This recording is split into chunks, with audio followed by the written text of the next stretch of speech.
Oh guys, for today's video, magpapalit tayo ng map sensor socket sa ating Mitsubishi Lancer na 4G93 605, yung ating map sensor. Hugutin natin. Ito, palitin na talaga siya kasi durog na to eh. Ayan. So bumili tayo 7 pin 2, 4, 6, 7. Ngayon pagpapalitan natin siya guys, ito yung aan natin 7 pin din. So ngayon gagawin natin para hindi tayo magkapalit-palit, tatanggalin natin to isa-isa, sabay lipat doon para hindi magkapalit-palit yung ating isasalpak. Gagamit tayo ng plies, tapos lilipat natin dito. So may kasamang ano yan, may kasama siyang ganito, pero ito pa rin yung gagamitin ko, yung original nya. Ito may kasama yan kung gusto nyo palitan. So ganun lang, ito babaklasin natin isa-isa, sabay lipat doon. Peace.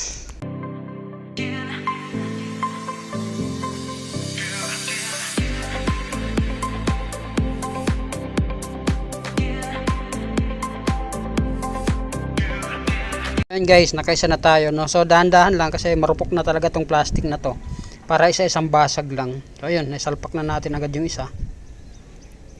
Next natin, ito naman kabila.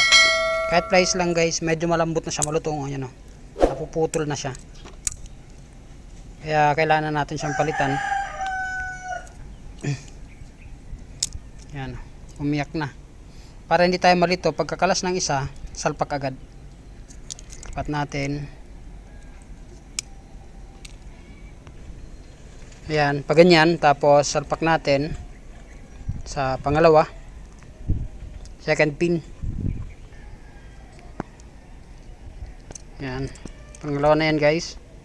So tingnan lang natin, no, pag isasalpak natin siya, kailangan yung para may ngipin, itong dalawang to, yung may ngipin sa taas, yung para nakaangat na ngipin nito sa ibabaw, sa taas.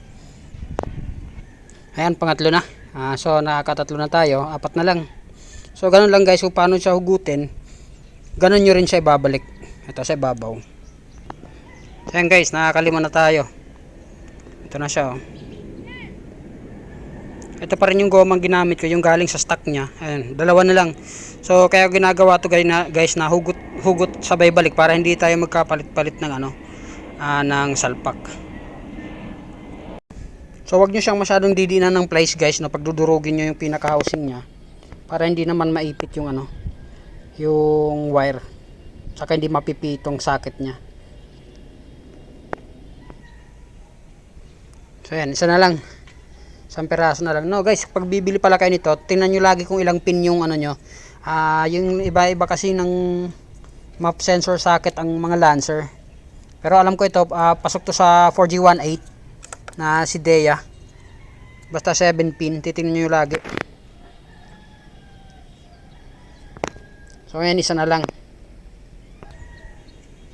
So guys, bago nyo pala to gawin, may advice lang ako na ang gawin nyo, picturean nyo muna siya nakaganyan, para may preference din kayo kung sakaling magkamali, no?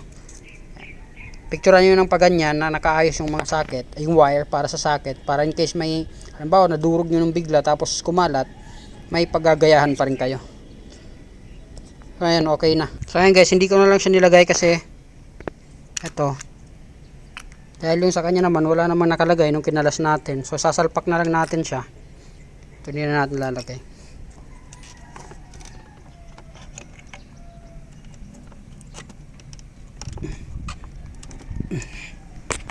Ayan, 605 ang ating map sensor guys, 4G93 yung ating engine. So ngayon, test natin kung mag-start natin, kung mag-start na siya. Ay, walang battery. Hindi nakasalpak yung ating battery, kinalas pala natin.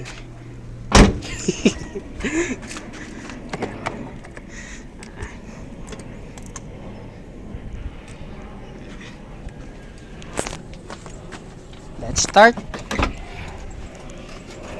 Yeah.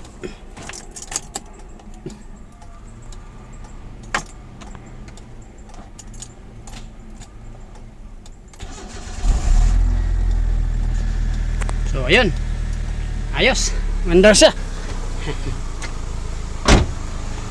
So wala tayong problema. Nabasag ko kasi yan guys. Actually malambot na talaga siya.